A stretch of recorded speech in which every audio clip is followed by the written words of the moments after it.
Never throw it away. Many people don't know this secret use of all plastic bottles. Grab that plastic bottle you were about to discard and twist off its cap. Next, find an old plastic clothes hanger.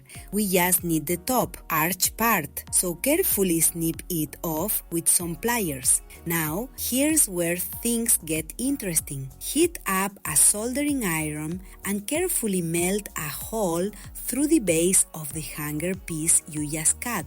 Do the same for the very center of the bottle cap you removed earlier. Now, slide the hanger piece through the hole in the bottle cap. Once it's completely through, grab a wooden toothpick. Thread the toothpick through the hole in the hanger, right above the cap.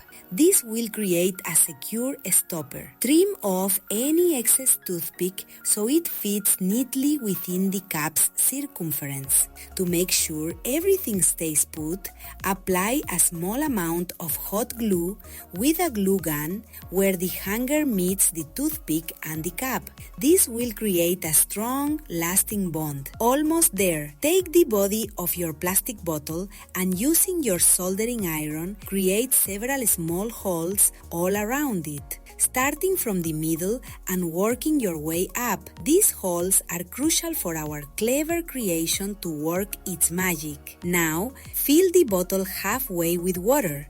Add a few drops of your favorite aromatic essential oil. Finally, screw the cap, now connected to the hanger, back onto the bottle. You've just created an incredible device that will eliminate humidity and maintain a fresh aroma in your clothes. No more musty smells or damp fabrics. Simply hang this in your wardrobe and it will effortlessly keep your clothes fresh and dry, infusing them with a delightful scent.